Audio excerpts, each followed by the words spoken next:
I have an emergency message from Social Security, one that is bound to affect many of you who receive these Social Security benefits, with the possibility of 50% of your money being withheld. Congresswoman AOC leaves the door wide open for a 2028 presidential run, even with Kamala Harris leading the polls. And a top fraud investigator predicts that New York Attorney General Letitia James could be sent behind bars.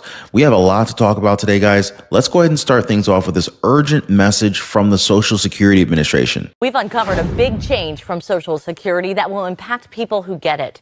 This affects people who the agency says have been paid too much. Our I-Team has reported on billions in Social Security overpayments for more than a year.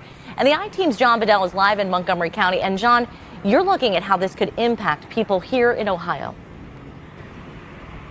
Yeah, we are, Gabby, and we've reached out to the SSA to ask why it made this change, because it seems to contradict a policy it announced just a month ago.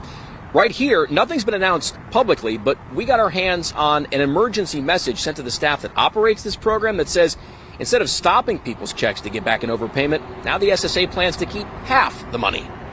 I was in a full panic. Kara Kendall got an overpayment notice tied to her Social Security disability benefits for more than $17,000. Did you ever figure out what caused your overpayment? No, nothing at all. Got no information. Kara worked out a payment plan with Social Security. To claw back the overpayment debt, for 18 months, the SSA reduced her monthly checks by nearly half. Because otherwise I would have been completely without a check. That is what the agency planned to do to everyone with a new overpayment starting last month. It's a policy former SSA Commissioner Martin O'Malley described as cruel just a year ago when he dropped that amount to withholding just 10%. It was a cruel-hearted policy before. With 100% and with 50%, it's half as cruel, but it's still cruel. Now, in an emergency order, the SSA has directed its employees to hold back 50% of people's benefits to collect overpayments. Just last month, the current acting commissioner said that policy change to 100% withholding would properly safeguard taxpayer funds and save billions over the next decade. It's a nightmare for not only the staff to have all of this switcheroo on policy, but also for the beneficiaries. In a series of News Center 7 I-Team investigations done in partnership with our Cox Media Group sister stations and KFF Health News, we've heard from more than 1,000 families who've gotten demand letters from Social Security asking them to pay back thousands or even tens of thousands of dollars. Our investigation found it happens to roughly 2 million people each year, and that oftentimes the mistakes weren't their fault, but the government's. If you ask me, this sounds a little bit unfair to the people who are receiving Social Security.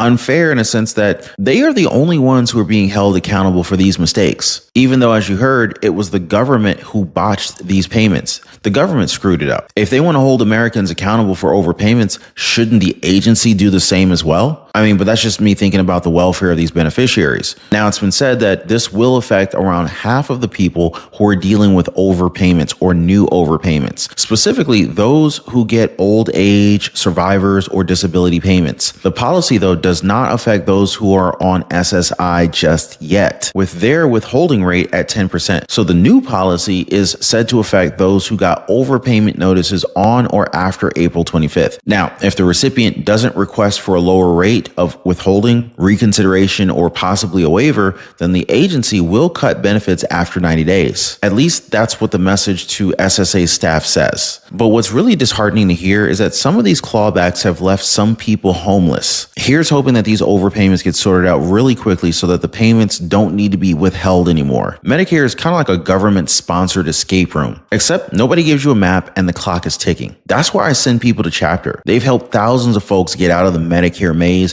without getting upsold or misled. Their team actually compares every single plan, checks if your doctor's included, and helps you access any benefits that you didn't even know you qualified for. Julie from Kansas, she saved $400 a year. Jamie in Texas got $600 back into her Social Security. They started Chapter after their own parents got ripped off. Now they're making sure that you don't. Give our friends at Chapter a call at 909-563-8279 or head over to askchapter.org/Ron and escape the Medicare madness. I'll leave a link and their phone number in the description down below or even a pinned comment. Now, let's talk about former Vice President Kamala Harris, folks. It looks as if her political career isn't over yet. She's planning to attack President Trump's economic policies with her recent return to the spotlight in San Francisco, with the expectation that she'll use a "courage is contagious" theme while she talks about ongoing threats to American institutions and global leadership. We're also seeing rumors that the former VP is deciding whether or not she should run for California governor. Do y'all think Kamala Harris should run for California governor? Would you vote for her? Registered voters in the state have mixed emotions about this, with reactions ranging anywhere from joyful, outraged, even hopeless. Now, I can understand given that they've got Governor Gavin Newsom with them right now, but what does that mean for her presidential aspirations? Well, it essentially removes her from the running, although she's supposedly still contemplating what she needs to do come that time. But if ever she does decide to forego the White House, someone's already waiting on the sidelines. A recent Yale presidential poll for 2028 shows AOC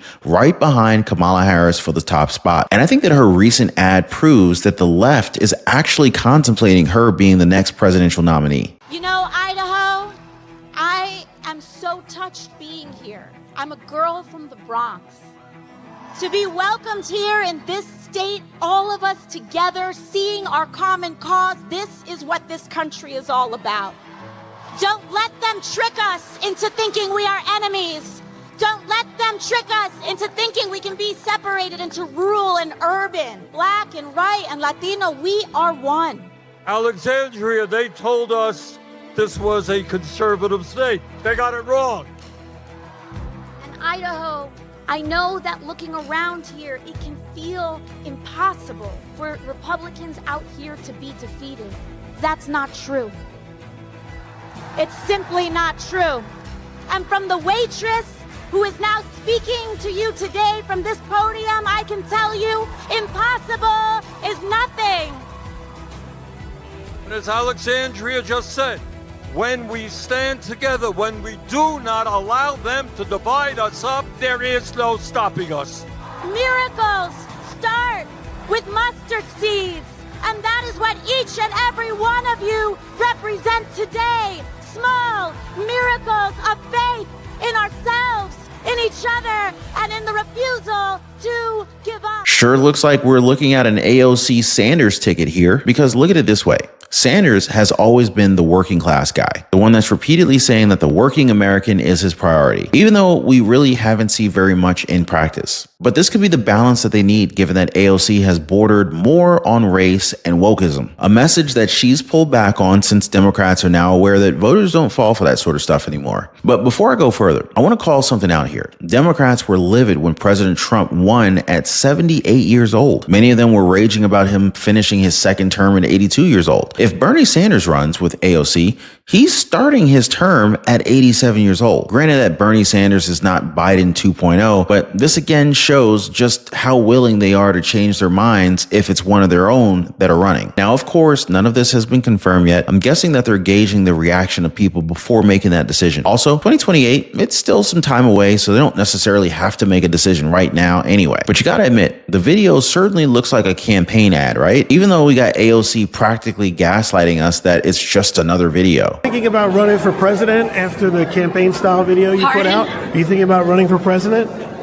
or senate? Because of my Instagram post? No, the video, the campaign style video. It's got everybody talking. I mean, listen, it's a video, and frankly, I think what people should be most concerned about is the fact that Republicans are trying to cut Medicaid right now, and people's health care is in danger, and that's really what my central focus is.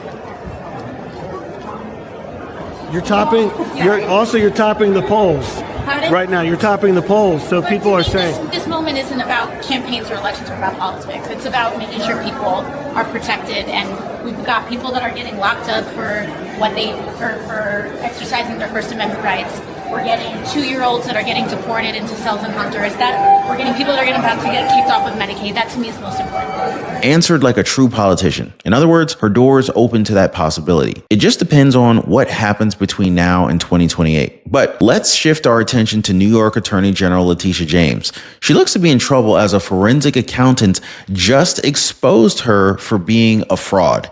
Here's Sam Antar discussing it on Newsmax. Watch. She purchased a property with a relative it was in 2023, a few weeks. She closed 2 years on, ago. Yeah. Right. Yeah. She closed on it